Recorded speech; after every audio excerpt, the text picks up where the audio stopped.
آپ نے سوال کیا کہ بارش کے موسم میں راستے گیلے ہو جاتے ہیں بارش کے پانی کی وجہ سے، اور یہاں وہاں سڑکوں پہ نجاستیں گری رہتی ہیں، تو بارش کے پانی کے ملنے کی وجہ سے پوری سڑک متنجس ہو جاتی ہے اور کتے وغیرہ بھی راستے پر چلتے رہتے ہیں۔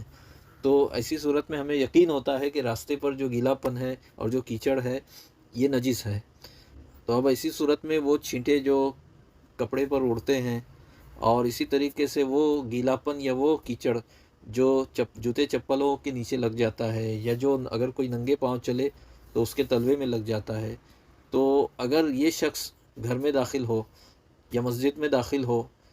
یا چپل جو ہے گھر کی دہلیز پر اتارے اور گھر کی دہلیز پر وہ کیچڑ لگ جائے، تو اس کا کیا حکم ہے؟ تو اس کا جواب دیتے ہوئے علامہ محمد بن سلیمان کردی مدنی رحمۃ اللہ تعالیٰ علیہ اپنے مجموعہ فتاویٰ میں مسئلہ نمبر 11 کے تحت بڑی تفصیل فرماتے ہیں۔ اس کا حاصل خلاصہ یہی ہے کہ کپڑوں پر اگر یہ کیچڑ اڑ جائے تھوڑا بہت تو معاف ہے، مطلب جس کو لوگ تھوڑا کہے وہ معاف ہے، اگر زیادہ ہو تو معاف نہیں ہے۔ مثال کے طور پہ کوئی اس کیچڑ میں گر جائے تو اب اس کے کپڑے خراب ہو جائے تو عرف میں اس کو زیادہ کہیں گے تو یہ معاف نہیں، لیکن اگر تھوڑا بہت کیچڑ اڑ گیا ہے، جیسا کہ عام طور پہ کتنا بھی آدمی بچنا چاہے کچھ چھینٹے تو اڑ ہی جاتے ہیں، تو یہ معاف ہے۔ پھر اس کے بعد ننگے پاؤں اور جوتے چپل کے ساتھ چلنے کے بارے میں فرمایا کہ چاہے ننگے پاؤں اس زمین پر وہ چلے یا جوتے چپل کے ساتھ چلے، پاؤں میں یا جوتے چپل میں جو گیلی مٹی یا کیچڑ لگا ہے تو وہ بھی معاف ہے، لہٰذا اس کو لے کر وہ گھر میں جائے یا مسجد میں جائے یا گھر کی دہلیز پر کھڑا ہو تو وہاں پر جو اس کے پاؤں سے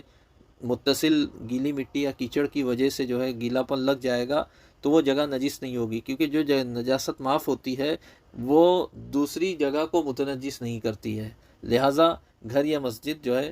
یا گھر کی دہلیز جو ہے وہ اس گیلے پن یا کیچڑ کے لگنے کی وجہ سے نجس نہیں ہوگی۔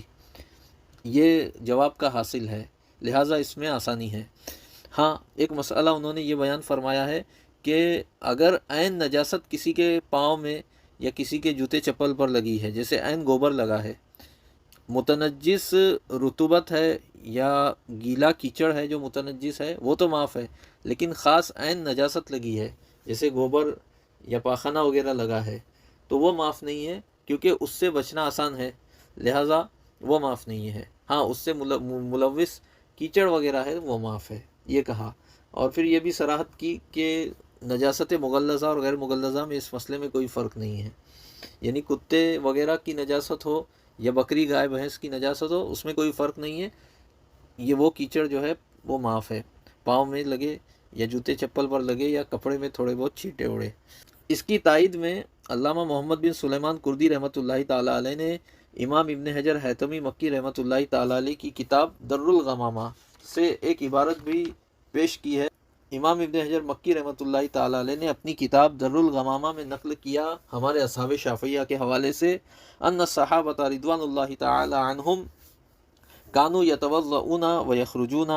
کہ بے شک صحابہ رضوان اللہ علیہم اجمعین وضو فرماتے پھر گھروں سے نکلتے، وَيَمْشُونَ بِأَرْجُلِهِمْ حُفَاةً فِي الطَّرِيقِ مَبْلُولَةً إِلَى الْمَسْجِدِ،